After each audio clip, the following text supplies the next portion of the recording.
88 dar sekso nebuvo pas mus. Tai Aš manau, kad ir dabar dar kai kur nėra. Net ir su pačiom artimiausiom savo draugėm. Deja, paklausus tiesaus šviesaus klausimo, jau sako, šitos temos mes neklėsime. Tai ta prasme, mes dar savo mamoms negalim apie tai kalbėti. Jeigu tau patinka, tai vadinasi viskas, tu čia esi jau kekšė. Ne? Jeigu tau nepatinka, Būtinai. vadinasi, tu esi frigydiška ir tave reikia gydyti. Ir ten išmetė tam tokių dalykų, kad esi vašas buvo traumuotas. Aš sako, negaliu patikėti, ką aš čia matau. Ir taip pliauks per jo. užpakalį, ne? Ir aš matau tos jaunus žmonės atvestus ir žiūrinčius į tas vagin. Nu, ta prasme, wow.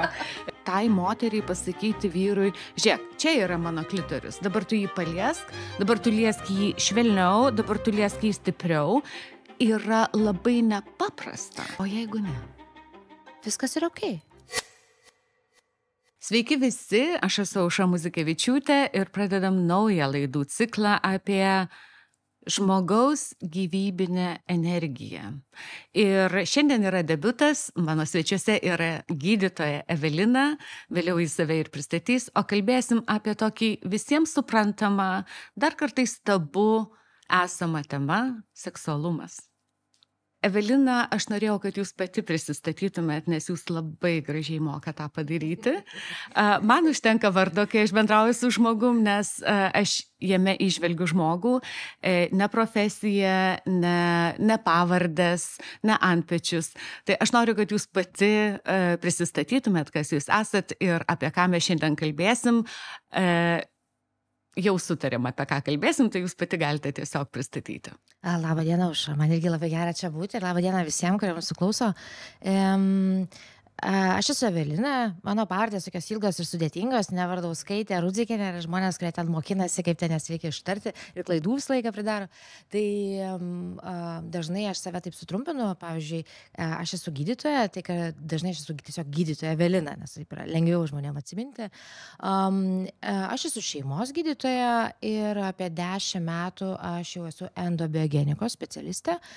Nu ir dar tam visokių įdomių dalykų mokosi, man visą laiką vis yra, kas dar naujo, kas mane jaudina ir kur dar yra įdomu, dėl to mane labai domina ir coachingo dalis, ir orgodinamika, kūno terapija, psichoterapija, dvasinės praktikos ir viskas, kas susijęs su tiesiog gyvybinės energijos skleidimusi.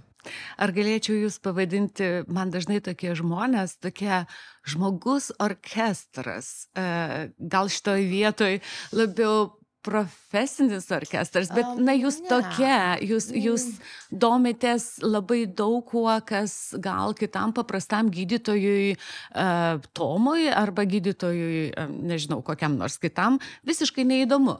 Tai va tas 10 metų jūsų labai įdomus daugiau negu kad šeimos gydytoja. Suprantat, aš turiu visokių tikslų, ne, bet toks mano tikslas, ne, vienas iš tų.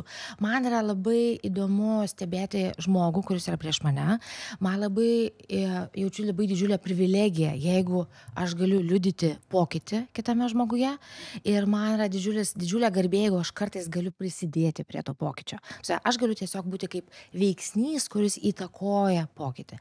O žmonės yra įdomus, jie turi daug įvairių sluoksnių ir man kartais labai įdomu dirbti vienam sluoksnį, kitam sluoksnį arba trečiam, tam, kuriam aš turiu žinių ir turiu pasiruošimo ir kuriam kitas žmogus prieš mane stovintis yra pasiruošęs dirbti. Gerai, Evelina, dabar jūs sakote, matote žmogų. Dabar jūs matote mane? Taip, žinoma. Jau nuskanavot? Visada. Nes aš pastebėjau jūsų tą žvilgsnį ir galvojom, jinai mane skanuoja, aš tą netgi pamačiau. Tai labai įdomu ir jūs domitės žmogum ir kaip jūs pati savo interviu sakote, jums įdomi ta gyvenimo skleidimosi esmė žmoguje. Taip, ir aš nuskanavus paprašiau labai, aš laiką turiu intenciją. Mano pagrindinė intencija yra, kad mums pavyktų šitas podcastas. Aš turėjau intenciją, kad mes tiesiog susijungtume ir tas matos pokalbis, kaip gražiai čia mums einasi, ne? Tai kad būtų tas kontaktas ir ta erdvė skleistis. O žmogaus gyvybiškumas gyvenimas, gyvybinė ta energija, jinai yra labai įdomi ir Ar jinai matosi? Vat jūs žiūrite, tai jūs kiekvienas žmogus, matote, kuris gyvas, jis ją turi. Jinai niekur nedingsta, jinai tik tai žmogus, kuris negyvas, jis jos nebeturi. Mes kartais nesirūpiname dalykais ir jam trūksta mūsų dėmesio, jam trūksta mūsų atjautos, jam trūksta mūsų meilės arba palaikymo. Mes turim visas dalis. Tik tai kartais mes jomis nesirūpiname. Tai dėl to ir sakau, kad žmogus orkestras, man kiekvienas žmogus, jeigu tu jį tik pakrapštai, tu randi labai daug sluoksnių jame. Jeigu moki pakrapštyti, o jūs tą darot, man atrodo, kiekvieną dieną. Man labai įdomu yra tai, kad aš dažniausiai viską integruoju.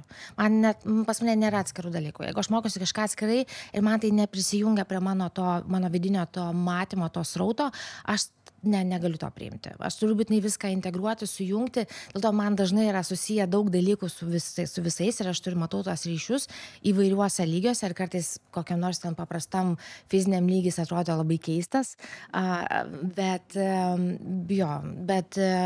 šiaip būtent dėl to man visą laiką turi būti susijungti dalykai. Tai orkestras, taip, orkestras, bet aš manau, kad aš tiesiog kuo labiau, vis labiau einu link savo autentiško to skleidimosi savo gyvenimo ir mano dabar didžiausias iššūkis yra tas atvirumas ir atsiverimas, nes tikrai labai baisu atsiverti, bet tuo pačiu yra ir kai atsiveri, turbūt tame yra tokia pažeidžiamumas, bet tuo pačiu labai didelė galia. Ačiū Jums, kad Jūs būtent apie tai kalbat, nes kai man teko grįžti iš New Yorko 93 metais ir be abejo žmogus po 2 metų gyvenimo New Yorke, būtent po tų postsovietinių laikų išvažiavus, aš kalbėjau apie viską grįžusi ir apie tai, kad mano gėjai buvo draugai ir kokius aš aplankiau klubus ir tuo metu, įsivaizduojat, kaip tai skambėjo. Ir tai buvo tokia laisva, gaivališka aušra. Ir tada aš susilaukiau tokių labai įdomių, jinai lesbietė, nes jinai buvo gėjų klube. Ir taip toliau. Na, ta prasme, kad tais laikais buvo, be proto, mes net ir šiandien labai sunkiai šnekam tam tikrom temom. Tai įsivaizduokit, kas buvo prieš 30 metų. Ir aš apie tai kalbėjau. Jeigu jūs kalbėjote 93, tai 88 dar sekso nebuvo pas mus. Tai aš manau, kad ir dabar dar kai kur nėra. Evelina, mes šiandien kalbėsim būtent apie tai, bet aš manau, kad jeigu jūs pakrapštytumėt ir aš galiu nuoširdžiai prisipažinti, kad net ir su pačiom artimiausiom savo draugėm, deja, paklausus tiesaus šviesaus klausimo, jos sako, šitos temos mes neliesim. Taip. Jos, ir kas tai yra? Tai vat ir priėjom labai gražiai, taip plaukiančiai prie temos, apie kurią mes šiandien kalbėsim, tai mūsų to žmogaus seksualinė energija, seksualumas ir, kad čia neįžeistumėm tų, kurie jo neturi to sekso, ne? Tai sakyčiau, net ir apie tai, kiek tai turi prasmės mūsų kaip žmogaus, kaip ir kvėpavimas, kaip ir širdies plakimas, nes tai yra, tabu. Tai yra tiesiog žmogaus prigimtinė gyvybinė energija. Ne? Ir jinai dauguma žmonių labai bando sutvarkyti, sudėti, va čia gerai, čia yra blogai, vertina, o tai yra labai individualu. Iš tiesų, ir kiekvienas žmogus mes turim savo tą autentiškumą ir savo energiją ir jinai skleidžiasi taip, kaip jinai skleidžiasi. Ir daug yra požiūrio, tvarkos, teisimo, gėdos, tabų, aplipdyta visą tai. Pasme, jeigu tau patinka, tai vadinasi viskas, tu čia esi jau kekšė, ne? Jeigu tau nepatinka, vadinasi, tu esi frigydiška ir tave reikia gydyti, ne? Ir pasme, viskas yra atsiejama tokiuose išoriniuose aplipdymuose, ne? Kad ir apskritai tas moters seksualumas, viskas prasidėjo nuo to, kad nepamiršim, kad visi tuo metu mokslininkai buvo vyrai. Ne? Ir vyrai tyrinėjo moterį. Ir jie žiūrėjo per savo prizmę. Jeigu žiūrėti, pavyzdžiui, paskaityti labai jokingus ant tos vadovėlius, ne? Vat netgi ten 108, kelintais paprašyta moters lytiniai organai. Ne? Moters lytiniai organai yra būtent tokios formos, kad vyrui būtų patogu įeiti. Jūs juokaujate. Ne truputėlį. Aš niekada šito nesuskaičiusi. Jo, po to, nes aš kai domėjausi apie orgazmo istoriją, aš taip prisijuokiau viduje, aš esu pasakęs. Po to kitas buvo baisiai juokingas dalykas, kur moteris, vyras Amerikos, vienas iš seksologų, 1,950 kažkelinti metai, nes jis parašė, nu va, moteris menopauzė, va, moteris praranda hormonus. Tai jinai, kai praranda hormonus, jinai jau nebe moteris. Bergždžia. Jo, jinai jau beržė, bet jinai jau nebe moteris, bet ir ne vyras. Wow. O kitas buvo labai juokingas, kur reikia, aš ilgai labai juokiuosi. Mane jau moteris, seksologė, tyrinėjo orgazmą kažkur 80 ir jinai tyrinėjo, aš sako, nu jo, moteris gali pastoti be orgazmo. Nu, gali pastoti be orgazmo. Tai vadinasi, jos išvada buvo tokia, kad moters orgazmas yra kažkas tokio kaip vyro speneliai. Kažkur yra, bet nelabai aišku, kam jis reikalingas. Labai įdomu. Bet žinot, aš dabar, kai jūs paminėjot apie tą dalyką, kad jo sekso nebuvo ten iki 80-ų.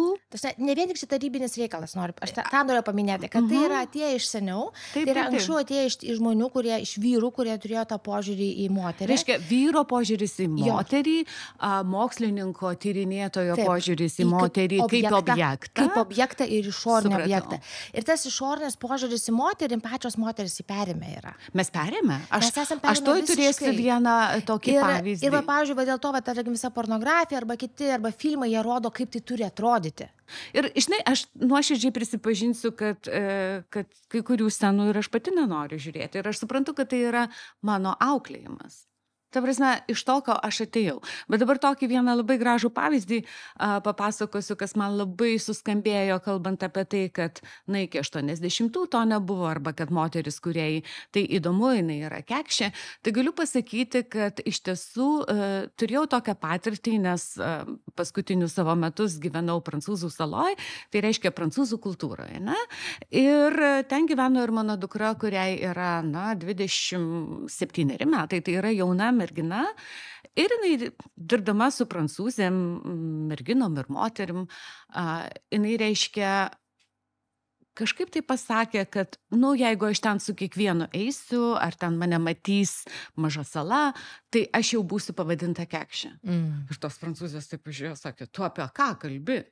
Taigi tu dėl to eini, kad tu savo malonumą suteiktum. Tai net, reiškia, sakykime, man kaip labai laisvai asmenybei išauklėjus dukrą užaugo šalia manęs, net jinai turi kitokį požiūrį negu ta prancūzė mergina ir moteris. Ir joms tai yra toksai džiaugsmas, gėris. Ir kodėl tada ir klausti, o tai ką pas jūs tie vyrai, kurie eina, sakykime, vieną turi partnerį, antrą, trečią, tie vyrai yra okei, bet jeigu mergina tą daro, yra ne okei. Ja. O su kuo tie vyrai tai daro? Ir tada ta mergina, jinai bijo būti kekšė, b, kad vienas su kitu apie ją kalbėtų. Ir tas yra dalykas iki šiol. Tai va čia jūs labai paminėjote tą momentą, kad malonumas yra dėl savęs, tai nėra dėl kito. Tai nėra, o gėda visą laiką yra, kad kažkas kažką pamatė ir pasižiūrėjo ir nusprendė, kad tu netitinki kažkokių normų. Ne? Ir čia vėl yra išorinis požiūris. Gėda yra iš išorės atėjusi. Kaltė tai aš jau prisiemu pats savo, kaltę. O gėda tai yra išorinis dalykas. Ir jisai, būtent šitoje vietoje yra, kad malonumas taigi yra man, čia yra mano. Čia nieks man neturi jo duoti kažkas iš išorės. Čia aš pati jį patiriu taip, kaip patiriu. Ir tai yra okei ir jį patirti, okei yra ir jo nepatirti. Viskas yra okei. Tada gerai, tada jūs man pasakykit, bet tai reiškia lygiai tas pats, jeigu mes kalbam apie auklėjimą, tai lygiai taip pat turėtų būti, sakykime, sueities metu net ir vyrui. Ar ne? Vyrai irgi yra šitame įsivaizdavime, kaip tai turi atrodyti. Ir vyras, jisai irgi yra tame rėme įkalintas, jeigu taip galima paprastai sakyti. Nes labai kaip pažiūrėt paprastai statistiką, iš kur tai yra atėję, tarkim, jeigu žiūrėt apskritai, aišku, mes neturim lietuviškos statistikos, bet jeigu taip kažkas surinkinėja statistiką, kad esate patenkinta savo seksualiniu gyvenimu, tai vyrai ir moteris vis tiek yra, vyras vis tiek yra nepatenkintas vyras 50-60%, moteris 40-40% yra. Mažiau patenkintas negu Reiškia, tokių tyrimų nėra. Lietuvoje nelabai yra, bet tikrai užsienyje yra ir jeigu naudotis tą statistiką galima. Bet jeigu pažiūrėt, pavyzdžiui, tokį dalyką kaip orgazmas, ane, ir orgazmo procentas, ane, tai vat, ir čia labai buvo man įdomus tyrimas, aš šitaip žiūrėjau, bet yra lytinio akto metu orgazmas pasiekiamas, ane, ir vat, buvo statistika surinkta grupė. Tai paprastas dalykas, kad jeigu moteris ir vyras masturbuojasi, ir moteris žino, ką su savim daro, ir vyras žino, ką su savim daro, tai moteris, kuri yra nusiteikusi patirti savo malonumą, tai jinai masturbacijos metu į vyro ir moterio tikimybę pasiekti orgazmą yra kažkur 90%, 98%. Tai reiškia, moteris ir vyras, ir moteris, jeigu masturbuojasi, jinai patiria orgazmą tokiu pačiu dažniu kaip ir vyras. Jeigu mes po to žiūrėtume sueitį, ne, ir poras, tai vieno lytinių santykių metu heteroseksualūs vyrai patiria orgazmą irgi 98-96%. Jeigu žiūrėtume homoseksualius vyrus, kas man yra labai įdomu ir biseksualiu, 80, 88, 86, vat kažkur apie tai. O kodėl taip yra? Čia yra labai įdomu, bet čia ne mano tema. Moteris, jeigu moteris yra lesbietės patiria orgazmą lytinio santykio metu irgi apie 86%, kažkur panašiai. Biseksualios moteris, įvairi statistika šitoje vietoje yra 68%, o moteris, kurios yra heteroseksualiuose ilgalaikiuose santykiuose, vieno lytinio akto metu orgazmą patiria 64%. Tai jeigu mes turim vyrą, kuris yra heteroseksualus ir patiria vieno lytinio santykio metu 98% orgazmą ir moteris, kurios patiria 64% orgazmą. Ir šitas orgazmo gepas, jisai išlieka. Gerai, tai tada kur yra? Bet čia yra labai geras klausimas, kurį aš po truputį čiupinėju ir tyrinėju. Aš galiu turėti vienokių įsivaizdavimų arba kitokių įsivaizdavimų.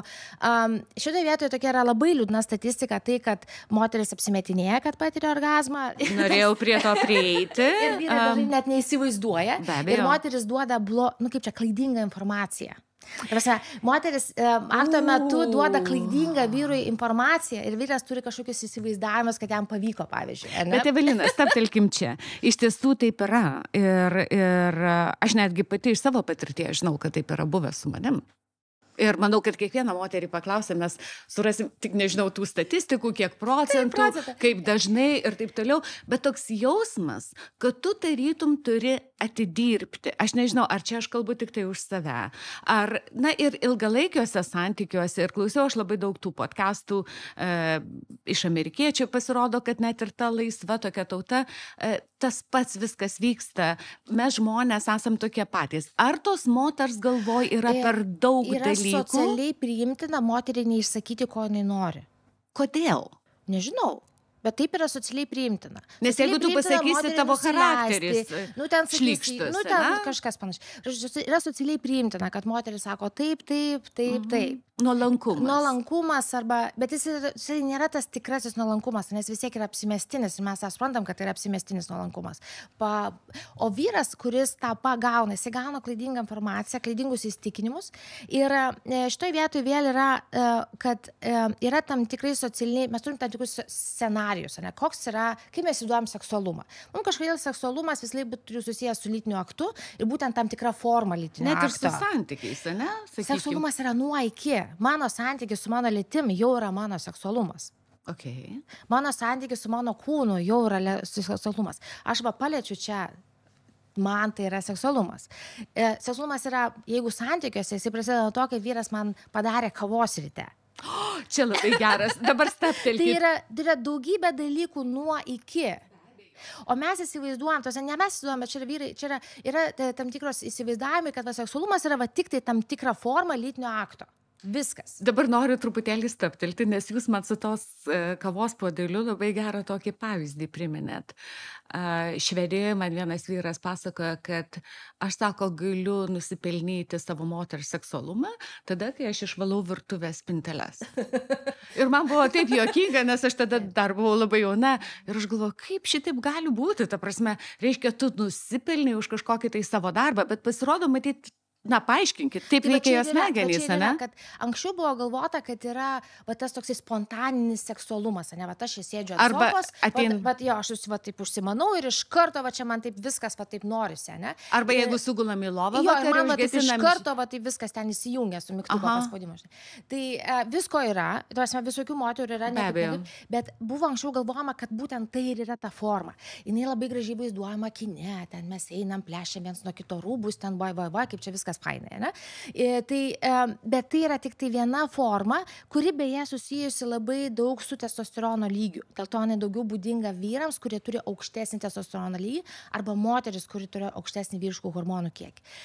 Yra kitas seksualumo būdas, kuris yra tas, nes čia va toks spontaninis, ne? Yra kitas, kuris yra va tas, kuris atsirandantis seksualumas, ne? Tu Kuris jį gali užauginti. kuris ane? užsiaugina, bet, pavyzdžiui, aš įsėdžiu ant sofos, vyras man padarė kavos, iš čia pasakau, kokia aš faina, O gal aš čia dar pažiūrėjo palėtė kaip tu, nors, tai- aš tada dar pagalvoju apie ką nors, bet pagalvoju, gal čia būtų visai įdomu, ir mes po truputį užsivedinėjame, ne, šitoje vietoje. Ir šita seksualumo forma, jinai yra, jinai būdinga moterim, daugiau vyram jinai būdinga, bet tai vyram irgi yra būdinga, tokių vyrų irgi yra. Ir vargšas vyras, kuris įspraustas į tuos rėmus, ne, kaip tai turi atrodyti, vyrai, kurie yra kitokie arba turi daugiau norų. Moteriškumo to tokio, ne? Ne, čia ne moteriškumas, bet čia mes turim tam tikras gyvybinės energijos, kurios skleidžiasi taip, kaip jinai skleidžiasi. Mes čia galim šnekėti apie įvairius ten to seksualumo blueprints, ne, kurios yra. Bet mes negalim taip vat surašyti ir tai taikyti Oi, čia yra visiems. visokių įdomių labai Tai tyrinėjimų vat ir labai galime apie tai įdomu. pasišnekėti. Bet noriu paminėti, kad vargšas vyras užsideda tam tikrą kaukę. Pas mes turi tam tikrą kaukę, kaip tai turi atrodyti. Dažniausiai yra iš kur vyrai gauna informaciją iš pornografijos, ne? Iš pornografijos užsideda tokią kaukę, kaip tai turi atrodyti ir tą eina toliau į santykius. O jeigu pažiūrėt pornografinę statistiką, pavyzdžiui, aš pati susiradau, buvo tyrimas, kuris paėmė 100 Pornhubo, negaliu sakyti, Pornhubo filmų, kurie yra top labiausiai žiūrimiausi. Gana. Tai statistika yra tokia, kad trukmė 14 minučių. Nežinau, kaip jums su 14 minučių, man neužtenka, bet čia kiekvienas... Jūs manęs klausėt. Pagalvosiu, reikia paskaičiuoti. Vidurkis, ta prasme. Vidurkis, gerai. Tada po to ten buvo labai įdomu. Pavyzdžiui, dauguma vyrai, jeigu buvo vyrai akte, vyrai patiria orgazmą ir čia visiems parodo, kad jis patiria orgazmą ejakuliaciją, faktiškai 98–100%. Moteris, kuri patyrė orgazmą tose 100 top žiūrimiausių filmų, geriausia atveju buvo 18%. Wow. Vyras dažniau galėjo gauti įvairias kitokias seksualinio, netgi lytinio akto formas. Ir, tarkim, nebūtinai, jeigu pažiūrėti, ką moteris rinktųsi, jai nebuvo ta suteikta, o vyrui buvo suteikta.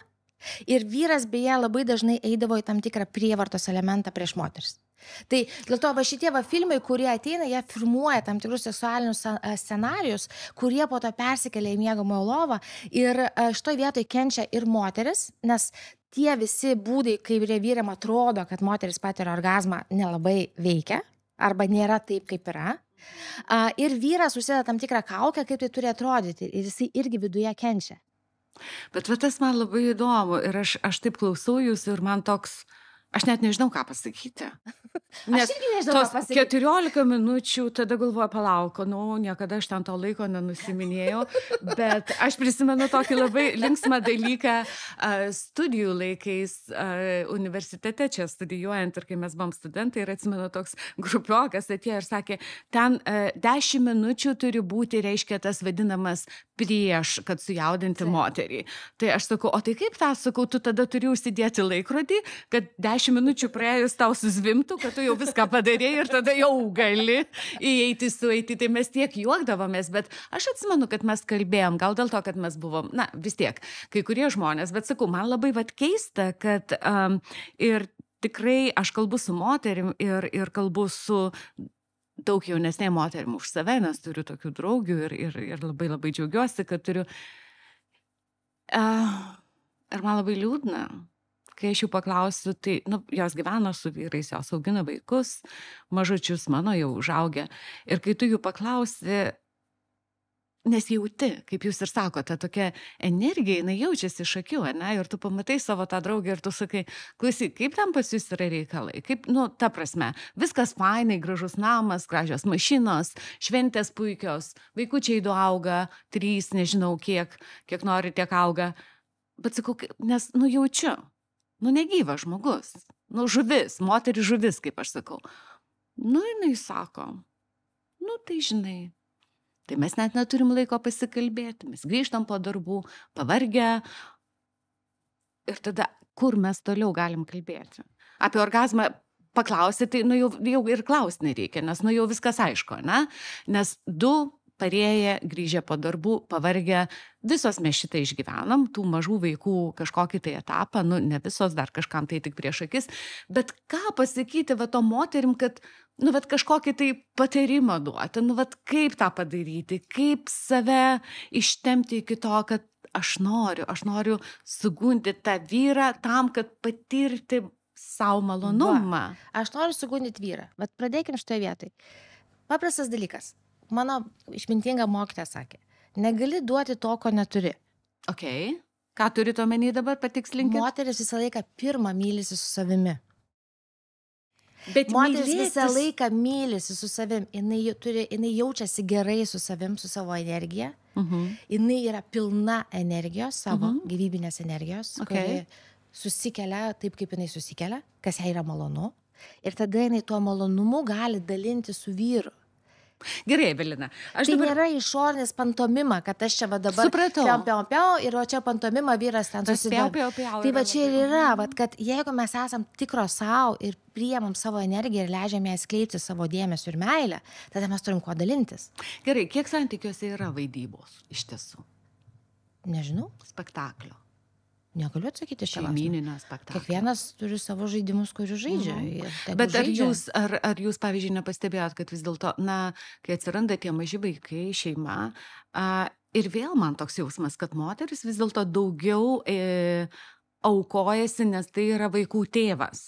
Man jį reikia išlaikyti, man šitus santykius reikia išlaikyti, dėl to ar aš klystu šitoje vietoje? Šitas momentas tikrai yra, nes evoliucijos eigoje atsiradę taip, kad mūsų kūdikėliai gimsta mažesni, jaunesni, arkliukas atsistoja ir nubėga ir eina rūšnot žolę, ir karvė, o moteris turi ilgai, nes mūsų galvos didėja, vaikų galvos didėja ir moteris tam, kad galėtų jį pagimdyti, vaikas gimsta šiek tiek anksčiau, jeigu žiūrėt, pavyzdžiui, biologinius amžius kitų gyvūnų.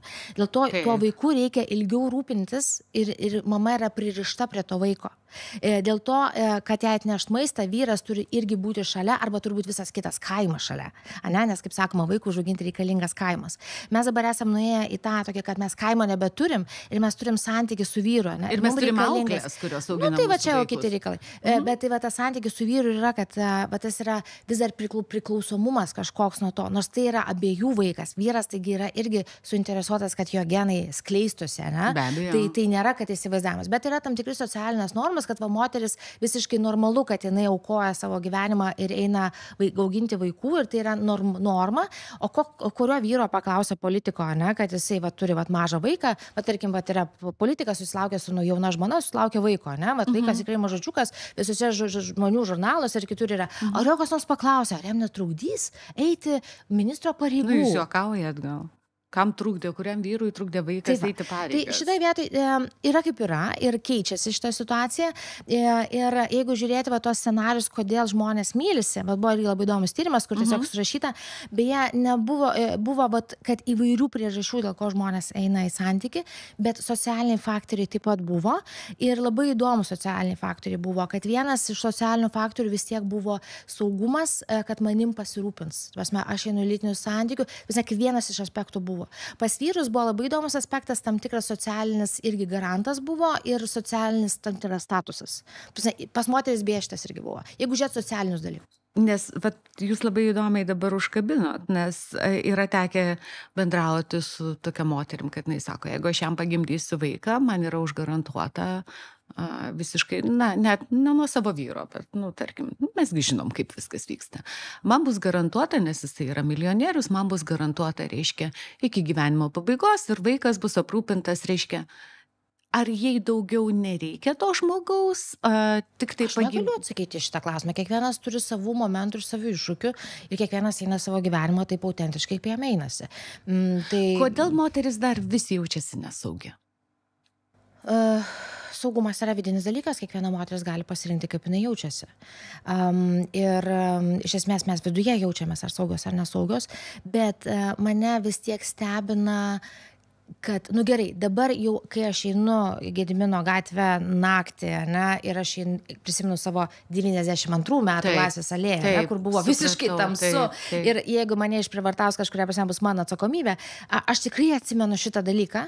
Ir jisai truputėlį keičiasi ir gerėja situacija tokia, kad mes Lietuvoje, tikrai yra, daugiau teisių, ne, ir moteris lengviau arba merginos gali eiti. Bet vis tiek to prievartavimo yra ir man labai keista. Ne tai, kad keista, mane kiekvieną kartą nustebina, kaip šnekėva su žmogum, kuris prieš tave ir supranti, kad, pavyzdžiui, pokalbio eigoje paaiškėja, kad ta moteris buvo prievartauta savo artimo žmogaus. Tai tas yra dar, arba jos mama buvo prievartauta, arba jos močiutė buvo prievartauta. Ir ta močiutė perdoda tą santykį su vyru, jinai perdoda mamai, mama perdoda vaikui. Bet čia yra labai įdomu. Aš beje galiu pasisakyti asmeniškai, kad ką aš gavau iš savo mamos, tai būtent tai, kad seksas, tai, žinai. Ir tada tikrai aš galiu pasisakyti, kad man buvo nelengva atrasti savo tą tokį, kad seksas tai yra apie nieką. Ir vėlgi, noriu paklausti, kasgi mus formuoja. Jūs labai daug kalbėjote apie tai, kad formuoja tie porno filmai, iš kur mes apie tai sužinom?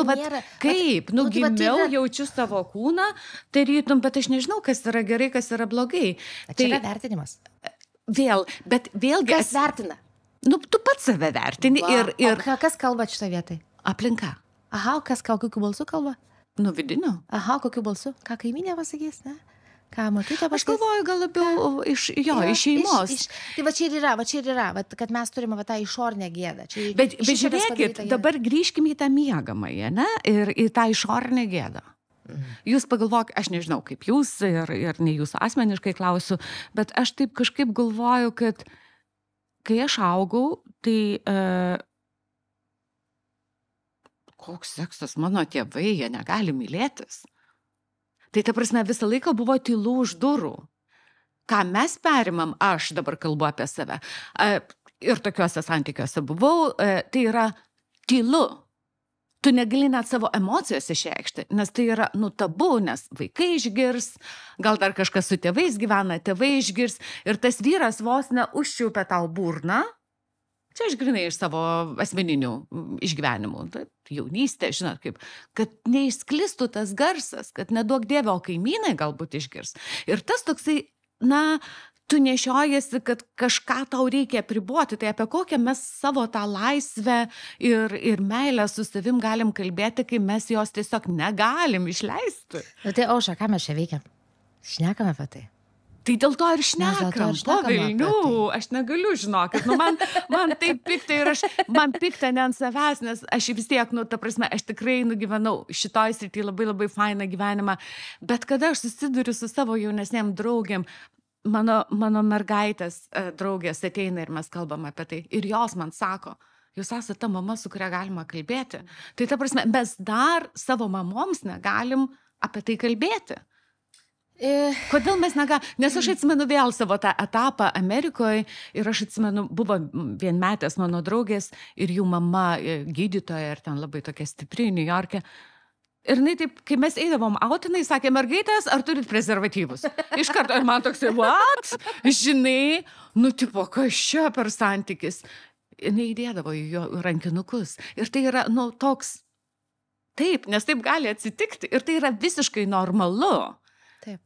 Bet čia kažkoks, tai kalbam. Kuo labiau esam uždaryti, ne? Nes mes turime kažkokius vis tiek scenarius, ne? Mes matom savo santykius tarp vyro ir tėtės ir mamos, nes matom santykius tarp kitų žmonių, ne, aplinkinių.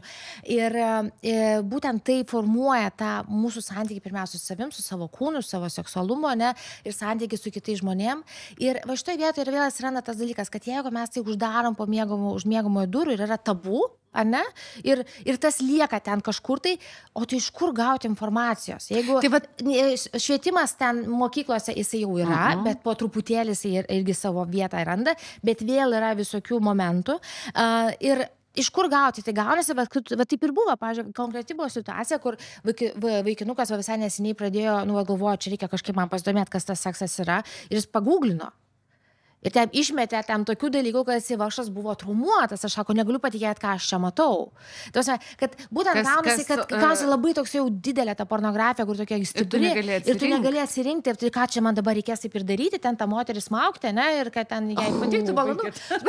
Bet, kai kam tai irgi yra normalu. Jeigu yra top 100 žiūrimiausių Pornhubo filmų moters prievarta, tai yra kaip ir skaitoma, kaip, okei, tai vadinasi, man reikia dar labiau čia ją pasmaugti, bet nėra visai patenkinta tuo. Dabar klausau ir man taip iškyla visą laiką iš tų savo patirčių gyvenimo svetur ir prisimenu, Melanie dar buvo maža, tai kiek tai metų galėjo būti atgal, 25 kokie. Ir aš atsimenu švedų edukacinę programą per televiziją. Labai įdomu man buvo. Ir žiūrėjau, ir biškai buvo gėda, tikrai prisipažinsiu, nes buvo 2 muliažai, vyro ir moters, ir tai buvo edukacinė laida vaikams, kaip masturbuotis. Ir aš žinokit, aš dabar atsimenu, prie to muliažo reiškia vedėjas laidos, pasiėmęs tušinuką, supranti, rodė, kurioj vietoj ant muliažo yra tos jautrios vietos mergaitėms, kad jos save pažintų, atpažintų, ir tai yra normalu. Tai buvo taip pateikta, kad normalu, ir aš taip žiūriu ir galvoju, o dievai, 25 metai atgal, masturbacija. Bet iki šiol dar Lietuvoje aš tokios laidos nemačiau. Po 25 metų.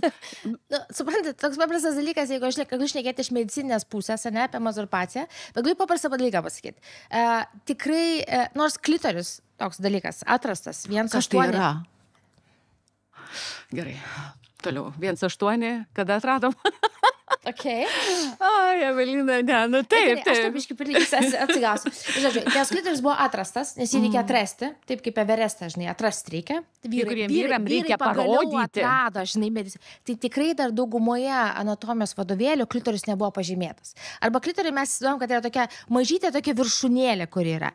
Jeigu šnekant paprastai, tai moters... Pradedu nuo pačios įdomiausios dalyko, kurį man dar.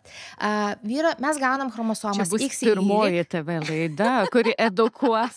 Gaila, muliažo neturim. Ne, muliažo nereik. Mes gaunam XY chromosomas. Jeigu XY yra vyras, XX yra moteris. Embrionas iki 6 savaitės yra vienos lyties. Ir tada nuo 6 savaitės yra pradama nuskaityti Y chromosomą ir tada pradeda tie embrionai išsiskirti. Ir moteris embrionas lieka, o vyro embrionas tampa vyrišku.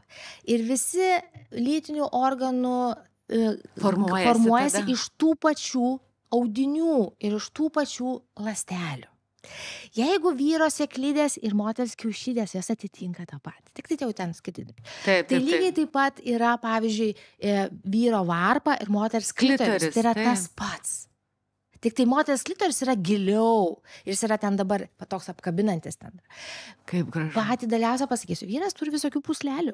Pavyzdžiui, vyras po vazektomijos arba eunukai jie gali patirti ejakuliaciją, nes yra daugiau puslelių negu tik tai sėklidės, yra daugiau lytinių puslelių, kurios gamina spermą ir jos aktyvina spermą. Tai moteris irgi jas turi.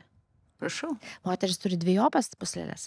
Ir aš kai mokiausi, tai sakė, jos gali, žinot, tik tai, uždegimas jom atsiras, jas reikia išpjauti. Ką? Jo, o kad moteris gali skvirtinti, moteris gali skvirtinti ir moteris gali ejakuliuoti. Ir dabar jau nuo 2000 metų, 2020 metų apie tai jau rašoma mokslinėje literatūroje, kad jau moteriam leidžiama oficialiai skvirtinti ir leidžiama oficialiai ejakuliuoti, nes jos turi tas pačias puslelės. Jo. Tai čia tiesiog pasakyti. Ir orgazmas ir ejakuliacija yra skirtingi beje dalykai. Tai susiję, bet nebūtinai. Tai ką norėjau pasakyti, kad... Daug reikalų turim. Ir G taškas irgi pagaliau yra atrastas. Aišku, mes čia Vilniuje turim visokių įdomių reklamų. Turim visą miestą. Bet jeigu žiūrėti pagal Ajurvedą, pagal būtent tą erotinę pusę, tai moteris turi 28 taškus. Eisim ieškoti. Blemba, kaip gerai. Kaip gerai, Hebra, kaip Šitą gerai. vietą aš turiu vieną labai fainą tokį mitą, kuris man labai patinka viduje. Aš ten, čia yra senovės graikų mitas, aš dabar neatsimenu ten tos pavardės, paslyka, kai skaidrėse ten būna parašyta, ten kažkoks tai. Žodžiu, buvo vyriškis, kuris, užrūstino Herą ir jisai ten jos gyvatės sugadino, kažką ten tokio padarė. O dievai, žinai, tinginiauja, neturi ką veikti, sako, žinai, mes dabar tave už bausmę paversime moterim. Ir tu 7 metus būsi moteris ir po 7 metų mes tavęs paklausim, kaip tau sekasi. Taip. Ir jisai po 7 metų buvimo moterim ateina ir raportuoja dievams ir sako, moters vyrai, jo, ten tas, bet žinot, kas yra ypatinga? Moters orgazmas ir moters seksualumas ir malonumas yra ženkliai didesnis už vyrų. Su šitą informaciją dievai sakė, ne, jam išdūrė akis ir jisai buvo aklas visą gyvenimą. Kokia graži istorija. Aš galvoju, wow. Reiškia, mes turim labai daug pliusų ir tikrai patartina keistis gyvenimus, bent trumpam su mumis, kad patirtumėt tai, ko nepatirėt patys. Čia vyrams skiriu. Aš tik kviesčiau vyram nusimti tą baltą tą kaukę. Ale, kaip tą padaryti, Evelina? Leisti savo būti visokiu, kitokiu negu esi ir leisti savo būti tokiu, kokiu tu esi iš esmės. Tai yra tvarkoj, tai yra okei. Ir mes moteris turim priimti vyrus tokie, kokie yra ir leisti jiems būti tokiem. Šitą vietą aš labai miniu tokią vieną seksologę Jają, kuri man labai patinka ir mane labai domina. Ir jinai, beje, padarius tokius seksualumo blueprints, kuriuos mes galėsim čia, pavyzdžiui, padaryti. Labai įdomu bus. Tai jos buvo istorija tokia, kad jinai būtent su tuo dabartiniu virusu, kurie yra, jinai seksologė, visiems duoda seksualinius patogumus, patarimus ir staiga įsimyli vyrą ir mato, kad su juo kažkas neišeina. Nėra. Seksualiai, ne? Seksualiai. Ir mato, kad jis nėra patenkintas ir jinai nėra patenkinta. Ir jinai metus skyrė sistemingam darbui, kad atrasti tą seksualinės kalbas, kokios jos yra, ir jinai ir atrado jas. Reiškia, jos meilė ir noriu tik pasitikslinti, jos meilė tam žmogui buvo aukščiau negu kad sueities džiaugsmas. Ne tai, kad aukščiau, čia yra skirtingi dalykai, nes vis tiek meilė yra emocija, o seksualės džiaugsmas yra kūnom tas malonumas, bet būtent jinai ir atrado toks seksualumo blueprints. Aš nežinau, kaip išversti seksualumo būdą, arba kaip yra meilės kalbos, yra 5 meilės kalbos. Tai jinai būtent atrado tas seksualumo dalykas. Mes galim padaryti kalbas. Padarom. Tai labai įdomu, tikrai. Aušra, taip dabar ramiai, pajauskit savo kūną, pakvepuokit, taip pabandykit įkvėpti ir iškvėpti. Ir pajauskit, čia, kiek yra garsų aplinkoje, vaizdai, kokie čia ateina, kūno pojūčiai jūsų. Pabandykit paimti kokią vieną ranką savo, paimkit tą ranką pačią, jūs ją taip pajaukit, pirštus, taip paglostykit, Dieva, kaip malonu. Ir dabar paimkit savo ranką, pavyzdžiui, čia dilbio vidinę pusę, Ne, tik tai ant nuogos odos jau. Tai dabar. Pasiieškokit nuogos odos. Tuoj 1 minutėlę. Čia geras. Užteks, tiek, kiek yra ir užteks. Pabandykit vėl tave pakvepuoti, truputėlį pabūt ir pabandykit truputį paliest. Ir pajauskit, koks yra jausmas, kai jūs liečiat savo odą. Koks jausmas pirštų galiukose, kai jūs liečiat savo odą. Kaip labiau patinka, ar labiau patinka liesti? Ar labiau patinka priimti tą lietimą? Priimti? Ir pabandykit paieškoti lietimo būdo. Pabandykit dabar taip visiškai, kad tik tai pačius plaukiukus paliesti. Žinokit, man toks jausmas, kad pastebėkim save, ir pajuskit, kas labiau patinka. Ar labiau patinka gauti, ar labiau patinka liesti tik tai pačius plaukius. Man ir liesti patinka. Gerai, registruokite, leiskite savo mintim registruoti šitą dalyką. Tada pabandykite paliesti taip visiškai per atstumą, atstumą, net neprisiliečiant. Ar yra jausmas, ar nėra, ar patinka, ar nepatinka, ar yra tas jutimas ir kaip jisai jaučiasi. Ne, tai čia galima Dabar pabandykite tiesiog uždėti ranką ir paglostyt ir pajausit, kaip labiau patinka. Ar liesti, ar priimti lietimą. Taip. Ir dabar taip su nagais. Ar patinka labiau gauti tą prilietimą? Ne, man nepatinka su nagais. Ar labiau patinka aš nemėgstu viskas gerai. Tai čia ir yra. Čia vat mes jau einam į vertinimą. Taip. O čia yra viskas okei. Čia yra vat labai geras testas pažiūrėti, kokia meilės kalba, koks tas meilės prisilietimas jums patinka. Okay. Nes va čia yra, vat, pavyzdžiui, va tas toksai... Vat, Jauti ar nejauti, ne? Ir vat, ar tu nori duoti, ar nori imti. Vat, pavyzdžiui, va tas va šitas va yra toksai seksualinis, ne, kuris yra mums visiems daugumai priimtinas, atėjęs iš pornografijos arba iš kitų, kuris va daugumai va tas eini va ir čiupinėja, ne? Ir taip pliauks per užpakalį, ne? Pirštų galiukai, va šitas pirštų galiukai yra sensual, ta prasme, jausmingas arba toks vadinamas juslinis, kuris yra susijęs su lietimu, kvapais, klausa ir jisai va tas juslinis toksai. Šitas yra energetinis. Yra žmonės, kurie labai jaučia prisilietimą energetinį ir labai dažnai yra tokie žmonės, kurie yra jautrus ir, pavyzdžiui, jam jau yra gerai va tiek prisilietimas, jam šitas yra per sunku ištverti. Ir aišku, yra va šitas kinko neprisilietimas, kuris yra šiurkštesnis, aštresnis, arba tu gali priimti arba duoti. Ir visi šitie jutimai yra tvarkoj ir visiškai galima turėti visokių. Pavyzdžiui, vieną kartą patinka vienas, kitą kartą patinka kitas ir vieną kartą patinka priimti tokį formą, kitą duoti tokį. Tai va čia yra tos 4 meilės kalbos ir 5 yra šito miksas arba šiftinimas, kur keičiasi viena su kita. Ir pagal šitą galima atsirinkti, kas tau patinka. Tai yra labai paprasta ir kiekvienas žmogus gali bet jums, pavyzdžiui, konkrečiai pasakėt, jums nepatinka šitas dalykas. Jajos istorija buvo tokia, kad jinai su vyru eksperimentavo. Aš būsiu mėnesį taip, aš būsiu mėnesį bus tokia, mėnesį bus toks. Ir jie žiūrėjo, kuris jam tinka.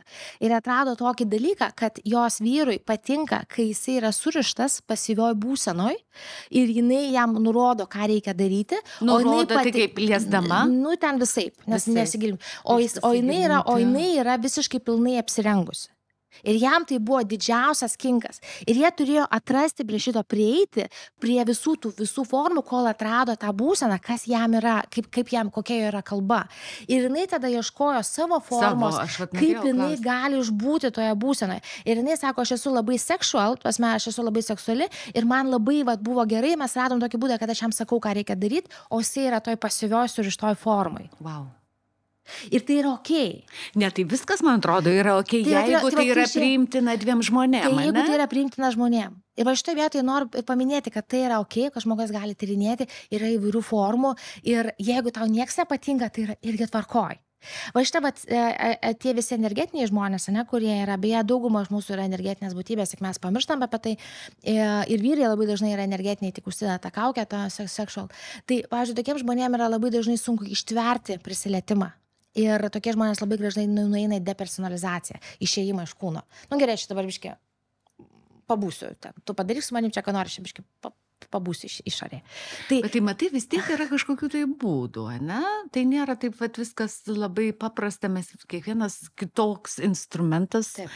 Ir kaip mes susigrojam. Bet kad mes susigrotumėm, Evelina, tai būtent jūsų pavyzdys, kai jūs kalbate apie tą moterį, ne, tai ir sako, kad reikia klausti, reikia kalbėti, reikia domėtis, reikia rasti būdų. Kaip šitą įveikti? Tai dar kartą kartoju, moteris mylisi pirmiausia su savim.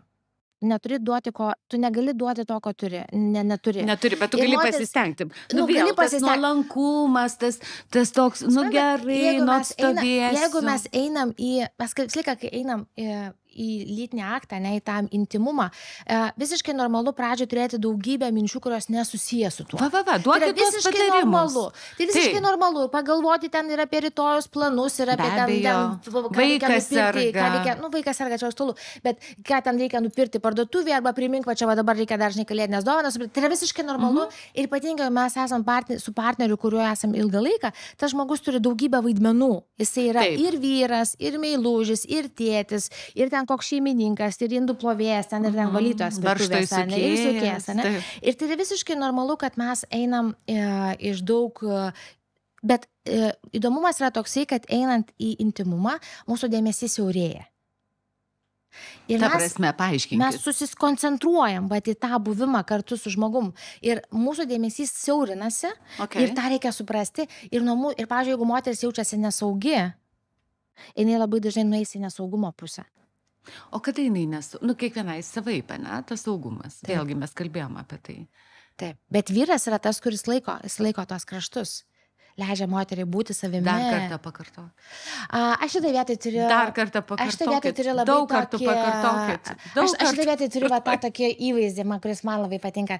Aš įsivaizduoju moterį kaip vandenį, ne, o vyrą kaip upės kraštus. Ir vyras yra va, tie upės kraštai, o moteris yra tas vanduo. Ir, va, nes moteris be kraštų yra bala.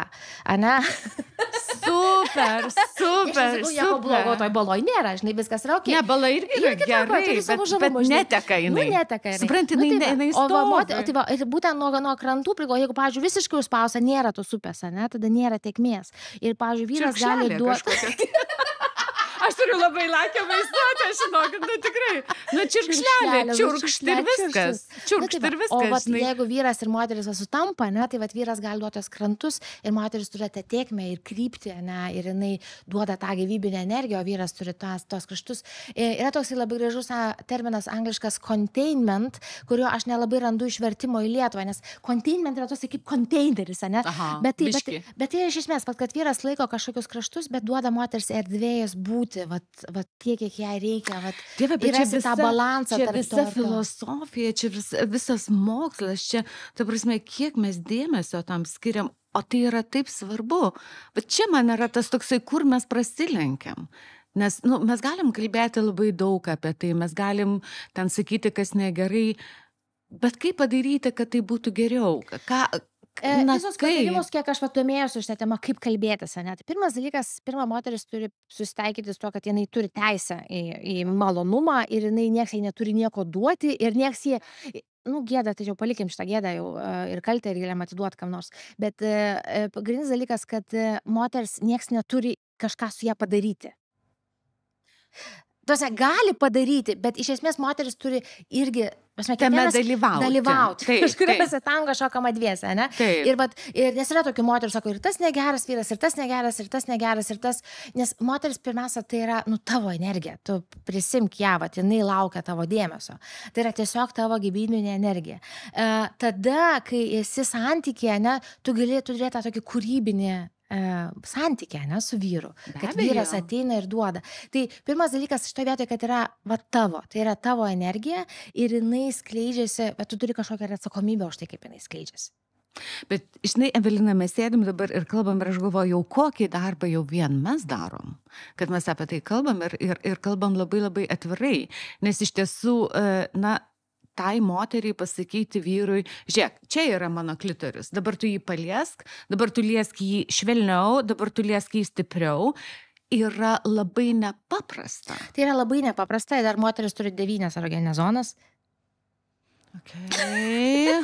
9 pasirodo, ir 28 taškus, ne, kur galima paliesti.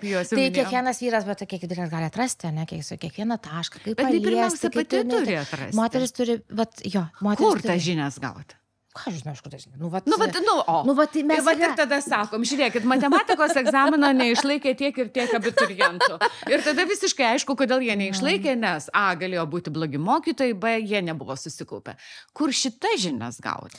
Tai va čia ir yra, kad kiekvieną, tu turi savo kūną, ne, tu turi savo, yra tam tikra šitą energiją, tai jinai yra šventa. Bet pažinti jį kažkas tave turi vesti. Ta prasme, mes tų eksperimentų galim prisidaryti kiek norim ir jie gali būti labai, baisūs. Aš atsimenu vaikystėje. Geras klausimas, kurį mums reiktų atsakyti, ne? Reikėtų paieškoti, tie, kurie dirba su lytiškumo ugdymu, kaip tas vyksta. Tai tikrai reikia atskirti, kad yra vienas dalykas yra vaikų gamyba, ne, ir darimas ir kontracepcija, kitas yra malonumas ir kad kiekvienas turi teisę į tą malonumą, tai yra bendražmogiški dalykai, ne? Ir jų malonumo formų yra įvairių. Tai šitoje vietoje aš tiesiog esu atvira, aš šneku. Aišku, visą laiką aš šneku apie tai, kas man įdomu, visą laiką aš šneku apie save, ne? Tai visą laiką aš šneku apie savo kelią ir savo atradimus, kurie pas mane buvo. Tai aš šitoje vietoje negaliu atsakyti, kaip reikėtų daryti ir ką reikėtų daryti, ne? Šitoje vietoje aš tik šneku apie tą truputėlį tą autentišką liudijimą, ne? Savo ėjimo ir savo pastebėjimų. Bet gerai, kad jau šnekame ir tas toksai, aš galvoju, kad, sakau, aš tokioje bendryjoje moterų ir kai išgirsti tokių istorijų ir galvoju, po Vilnių. Ta prasme, tai yra vienas iš gyvenimo, kaip pasakyti, labai stiprių sudedamųjų dalių. Ir mes apie viską kalbam. Mes kalbam apie vaiko išsilavinimą, ne, kokius Cambridge'us jie baigia, kokius jie ten dar kažkokius tai Harvardus ir kaip tai svarbu, ir kaip ten svarbu juos ten suvesti sutinkamom partneriam, nes statusas. Ir mes matom labai daug nelaimingų žmonių. Ir vienas iš tų faktorių, man atrodo, tai būtent ir yra, kad jie nepatiria su to partneriu ir bijo apie tai kalbėti. Ir aš dabar į ką vedu, žiūrėjau vieną podcastą amerikietės moters ir jinai labai gražiai pasakojo, sako, aš pradėjau kalbėti apie tuos orgasmus. Ne dėl to, kad čia man reikia visiems parodyti, kaip aš juos patiriu, bet dėl to, kad tada, kai mes susipažinom su savo vyru, nei vienas, nei kitas nežinojom, ką daryti ir mes net nežinojom, kaip apie tai kalbėti.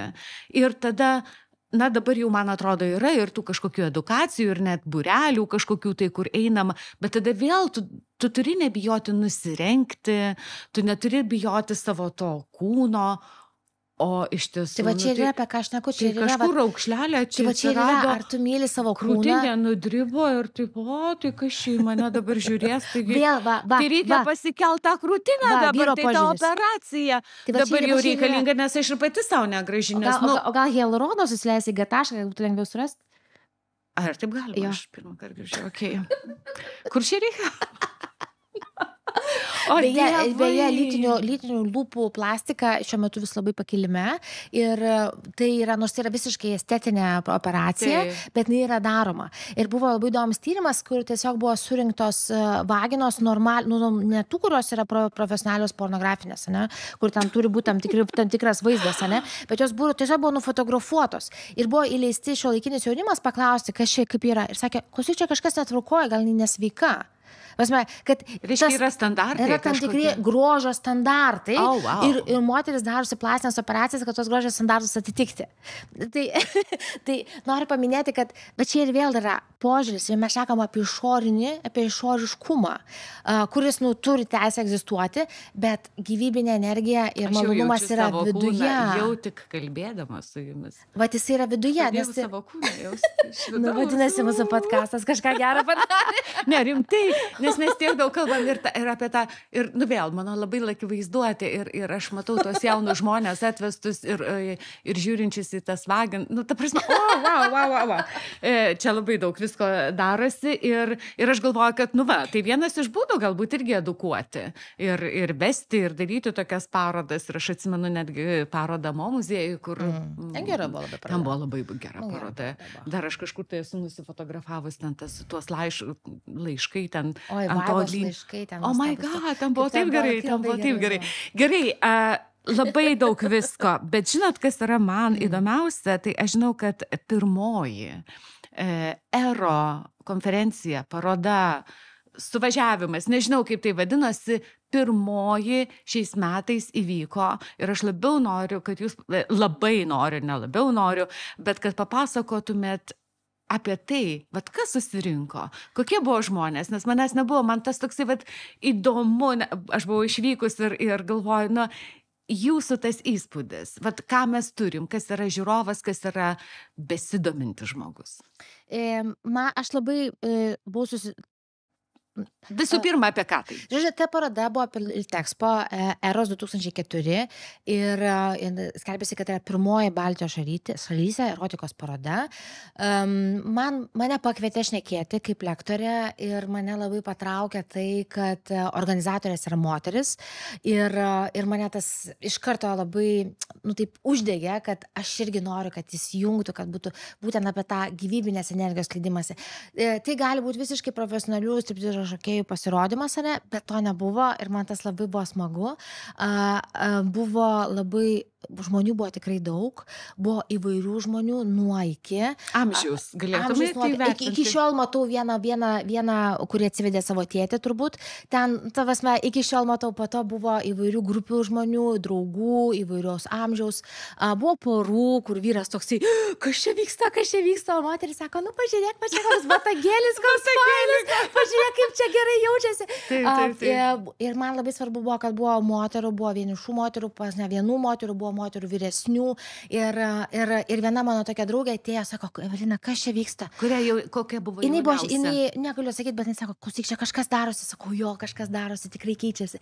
Ir va, tas labai jautėsi, ir tas atmosfera, ir tas buvo, tikrai buvo, ir įvairių scenose, ir dabar tikrai kitais metais vėl bus. Jau mane sako, man jau Evelina jau save the date, tai sako, apibrėžta data, irgi bus lapkričio mėnesį. Wow. Ir tikrai jau yra norinčių, kad vėl iš karto jau pirkti bilietus. Tai aš tikrai labai džiaugiuosi ir tai keičiasi. Aš pakviečiau vieną porą, kuri vedė apsikabinimų vakarą. Jie tą daro anksčiau ir aš labai norėjau, kad tas būtų, nes aš esu buvus tokiame renginyje, pavyzdžiui, festivaliuose užsienyje. Tai būtent ten buvo labai reikalingas dalykas, nes apie ką mes tikrai galim vis šnekėti Lietuvoje, tai yra consent, tai yra abipusis sutarimas, kad vat, kas man patinka ir kas tau patinka, ne? Tai yra, kad man patinka šitas, jeigu mums sutampa, puiku. Taip, jeigu nesutampa. Jeigu man patinka šitas, o tau šitas nelabai, bet man patinka šitas, o tau šitas nelabai. Ir mes vertam, kad tai yra lygiavertūs dalykai, taip. Mes galime tą daryti, ne? Aš tai darau tau kaip tam tikrą favor, bet tu po to padarysi man kaip tam tikrą favor, kaip tas vyras, ne, ten valo tą spintelę. Taip. Ir jisai valo spintelę, nėra ten labai patinka tą spintelę. Ir jisai žino, kad po to gaus seksą. Kas gaus po to seksas. Va čia yra tas konsentas, kad yra, o pavyzdžiui, kitas sako, man tai visiškai nepatinka, šis dalykas ir aš visiškai nenoriu to daryti. Ir čia yra okei, tai va apie tą mes galim šnekėti ir mes turime apie tai šnekėti. O ten buvo pratimas, kur galima praktiškai pasimatuoti šitą dalyką. Žmonių buvo apie 50-60. Ir labai gražiai buvo vedamas, tai buvo 2 valandų vedimas. Ir tiesiog tu esi toje grupėje, ten judi ir, pavyzdžiui, sustoji vienas prie kitą ir, pavyzdžiui, praktikuojasi priimti žodį ne. Pavyzdžiui, Aušra, galit man duoti apyrankę šitą? O Aušra sako ne. Aušros dabar užduotis yra sakyti ne. Aušra, galit man duoti šitą apyrankę? Ne. Nu, tikrai argi tau gaila? Gaila. Nu, biški, nors truputėlį. Pagalvosiu. O, matai, o gal jeigu virtuvėje išvalysi? Tai va čia yra, va ten ir buvo toks įpratimas, kad, pavyzdžiui, priimti ne. Va tiesiog žmogus tau sako ne ir tu turi priimti jį. Po to vėl buvo eini, kiek tu gali prisileisti, kur tavo riba, kiek tu nori, kad tave paliestų, kaip tu išsakai, kad tu nori paliesti. Ir ten buvo 2 valandų vedimas, kuris ėjo nuo iki ir tos poros vis keičiasi ir tu vis susiduri su kitais žmonėmis. Mes dar buvom... Čia nebūtinai tos pačios poros. Ne, mes, pavyzdžiui, kaip tik su vyru dalyvavome, mes lygiai stengiamės, kad nebūti toj kartu poro ir patirti visokių patyrimų. Ir, pavyzdžiui, man buvo įdomu, kaip, pavyzdžiui, vyras lietėsi prie manęs ir aš pajutau, kad, tarkim, man tas nepriimtina yra. Ir aš pajutau tokį momentą, kad aš einu į fryzą. Pasme, yra įvairių reakcijų į stresą. Ir aš tiesiog sustingstu, o jisai nesupranta, kad aš einu į fryzą. Ir aš pati, kol supratau, kad aš esu fryzė. Man tai užtruko. O, pavyzdžiui, kai aš ėjau į jį, jis irgi nesuprato, kur yra jo riba. Ir tai buvo labai gerai, įdomu. Bet Evelina, labai įdomu, bet ar šitas praktikas jau yra Lietuvoje? Taip, tai va šitas vyko erotikos festivalyje. Ir aš labai norėjau, kad jis būtų. Tai jie veda tos vakarus, kur yra apsikabinimų vakarai ir va šitą edukaciją jinai vyksta ir tu fiziškai gali išbandyti. Nu, va, tai yra... Vilniuje? Tai yra 2 žmonės, kurie edukatoriai šitą dalyką daro ir aš labai norėjau, kad jie būtų šitame. Ir va tas buvo labai patyrimas. Pavyzdžiui, man buvo labai daug, aš savo atradimų radau. Įdomiausias buvo dalykas, kai vyras mano buvo ir jie atsidūrė dviese su vyruku vienas prieš kitą. Okay. Ir tas vyrukas sako, ką čia man dabar reikės, o vyras buvo, čia bus taip įdomu, išbandyti. Bet jūs tokie eksperimentatoriai, matau. Vyras sako, aš man įdomu pažiūrėti, kiek aš, pavyzdžiui, galiu prisileisti vyrą, kur mano riba. Kaip įdomu. Ir jam sako, man buvo taip įdomu pažiūrėti, sako, kai tu žiūri vyrui akis, sako, štai tokia agresija ateina, kaip ten tu gali prieiti, tai draugiškai. O pasirodo, gali būti labai malonu. Ir tai yra atradimai ir va praktikavimas šitų ribų ir yra apie tai, kad tada moteris jaučiasi saugi ir vyras to pačiu jaučiasi saugus, jeigu jisai pasako ne ir tai yra ne. Bet žiūrėkite, Evelina, aš dabar galvoju, klausau jūsų, man be galo įdomu ir aš galvoju, bet vis tiek, ko gero, reikalinga daugiau žmonių aplinkui ir tas toksai, kad tu patirtum ne tik tai, kad vienas su kitu, bet kai yra kažkokie edukatoriai, aiškintojai, ne? Ta prasme, vedimas, tas, čia kaip į treniruoklį, ir tu turi trenerį ir tu žinai, kad su tavo kūnu viskas bus fainai. Tai va čia ir buvo labai fainai, nes čia ir buvo, bet vedimas buvo daug nepažįstamų žmonių, su kuriais gali pasižiūrėti, pasibandyti savo ribą. Duoti kitam ir kur jo ne, ir priimti kito ne, ir duoti savo ne, ir pasakyti, va, viskas čia ne. Aš to nepriemu. Ir kiekvienam, ir aš dėl to labai norėjau, kad tai būtų festivalio, aš juos pakviečiau, jie sutiko ir aš pati dalyvavau ir man tai buvo vienas iš tokių labai patirčių, kur kiekvienam rekomenduoju patirti. Ar jūs galvojate, aš tokioje patirtyje esu buvusi, beje, daug metų atgal su vienu iš savo partnerių ir tai buvo iš Olandijos atvažiavusi pora. Tada Lietuvoje dar niekas apie tai nekalbėjo. Ir aš atsimenu tik tai vieną tokį labai gražų veiksmą, kada mes stovėjom vienas prieš kitą ir atidavinėjom energiją, reiškia, moteris atiduoda, vyras atiduoda taip, moteris priima taip ir pas ją ateina per širdį ir per viską. Va taip. Tai aš atsimenu tą pratimą iki šiol. Jeigu mes žiūrėtume lytinius organus, nes čia labai paprasta atsiminti, nes vyro lytinis organas yra išorė, moteris yra į vidų. Moters krūtis yra išorė, pas vyrą ne. Dėl to yra šitas ėjimas. Yra daugiau šitų sluoksnių ir tantra iš to užsiema ir tą galima treniruoti ten aukštyn ir visi, vienas iš visų, ko nori užsiminėti, tai va, tais energetiniais orgasmais. Tai kiekvienam kviečiu tą patirti. Aš irgi labai noriu, man labai įdomu. Nuostabu. Ačiū Jums labai, Evelina. Iš tiesų, šita tema neišsemiama, turėtų būti serija numeris 2, serija numeris 3 ir ko gero net ir su patirtim. Kažkokiom tai, kurios galima būtų išbandyti, sakykime, podcast'o metu, bet šitą pasilikim kitam kartui, galėčiau kalbėti su Jumis iki begalybės ir tą net pajutau visų savo kūnų. Tai ačiū dar kartelį. Ačiū labai. Ir tai mano tiesiog pabaigos žodis, ką aš noriu pasakyti, kad ta energija niekur nedingsta, kol mes esam gyvi, mes ją turim. Mūsų tai gyvybinė energija gali trūkti mūsų dėmesio, gali trūkti mūsų meilės, ar mūsų atjautos, ar priėmimo tokio, kokia jinai yra. Aišku, kitas dalykas yra priėmimas kito žmogaus, ne, su jo ribom ir su jo patirtimis. Ir va šitoje vietoje yra ta tikroji laisvė, nes laisvė yra, aš darau viską, ką aš noriu, bet aš nepažeidžiu kito žmogaus laisvės, nes kitų atveju tai yra anarchija. Tuo ir skiriasi laisvė nuo anarchijos. Bet laisvė, aš darau viską tai, kol nepažeidžiu kito žmogaus ribos. Ir va čia ir yra apie tai, jeigu mūsų ribos sutampa ir abiem yra malonu, tai ir yra gyvybinės energijos skleidimasis ir ta kūryba, ta tikroji kūryba, kurioje mes turime ir vyriškos, ir moteriškos energijos tą potencialą. Gerai, ir tada pabaigai, o jeigu ne? Viskas yra okei. Viskas yra tvarkoj, viskas yra gerai, viskas, čia mes einu į vertinimą. Noriu pasakyti, ir tai būna. Gali būt. Ir taip gali būt. Ir taip irgi gali būt. Ir taip irgi gali būti. Ir taip irgi gali būti. Ačiū Jums, Evelina, labai. Ačiū labai.